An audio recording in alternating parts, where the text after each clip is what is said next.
सहर मनीषा से कहती है कि किरण अदालत में कमरान के खिलाफ गवाही देने वाली है। ये सुनकर सहर के दिल में एक अजीब सी उम्मीद जाग उठी है। इतने दिनों से जो दर्द, जो बेइज्जती उसने झेली थी, शायद वो सब एक पल में खत्म हो जाए।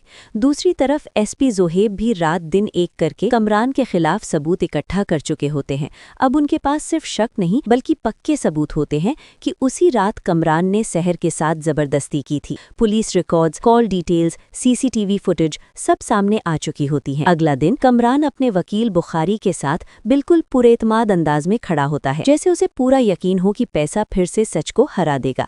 सहर अपनी वकील बिनिश के साथ एक कोने में खामोश बैठी होती है। जज जैसे ही केस की कार्रवाई शुरू करते हैं, वकील बिनिश उठती हैं और कमरान के खिलाफ पहला सबूत पेश करती हैं। वो कमरान के मुलाजिमों को दोबारा गवाही के लिए बुलवाती हैं। उस रात घर पर कौन कौन मौजूद था, बिनिश पूछती है। मुलाजिम पहले जो बयान दे चुके होते हैं, आज उनके जवाब बदले हुए होते हैं। कोई कहता है कि वे गाड़ी पर थे, कोई कहता है शायद वे घर पर ही थे। वकील बुखारी तुरंत खड़े हो जाते हैं और कहते हैं कि मुलाजिमों पर दबाव डाला जा रहा है। कमरान के चेहरे पर एक हल्की सी मुस्कुराहट आ जाती है, जैसे उसे लग रहा हो कि गेम अभी भी उसके हाथ में है। तभी अदालत के दरवाजे खुलते हैं। एसपी जोहेब अंदर आते हैं। उनकी एंट्री के साथ ही कोर्ट रूम का माहौल बदल जाता है। जज उन्हें आगे आने की इजाजत देते हैं।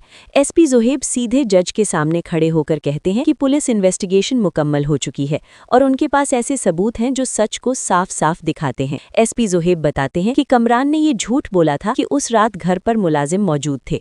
पुलिस रिकॉर्ड्स के मुताबिक उस रात कोई भी मुलाजिम कमरान के घर पर नहीं था। जो रिपोर्ट पहले पेश की गई थी वो झूठी थी। फिर एसपी जोहेब एक और सबूत पेश करते हैं। कमरान के घर में सीसीटीवी कैमरे लगे हुए थे, लेकिन उसने जानबूझकर उन्हें हटवा दिया था।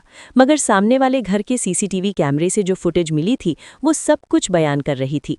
जज के कहने पर वीडियो प्ले होती है। स्क्रीन पर दिखाई देता है रात का अंधेरा। कमरान का घर, सहर घर से निकलते हुए रो रही होती है, संभल नहीं पा रही होती। रोहित भी उसी वक्त कमरान के घर में जाता हुआ नजर आता है।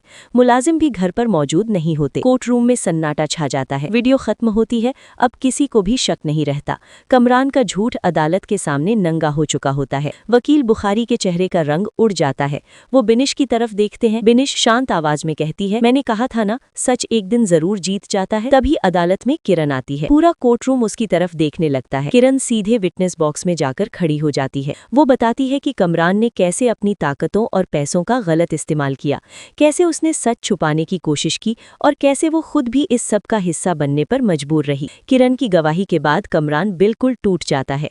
वो पलटकर सहर की तरफ देखता है, हाथ जोड़कर कहता है, मुझे माफ कर दो, मुझसे गलती हो गई। सहर उसकी तरफ देखती है। उसकी आंखों में आंसू होते हैं। तुमने मेरी पूरी जिंदगी बर्बाद कर दी, मुझे तमाशा बना दिया। कुछ गलतियां माफी के काबिल नहीं होती। तभी एसपी जोहेब आगे बढ़ते हैं और कमरान के हाथों में हथकड़ी लगा देते हैं। कोर्ट रूम में सिर्फ सहर जीत गई की आवाज गूंजती है। जज अपनी कुर्सी से उठकर फैसला सुनाते हैं।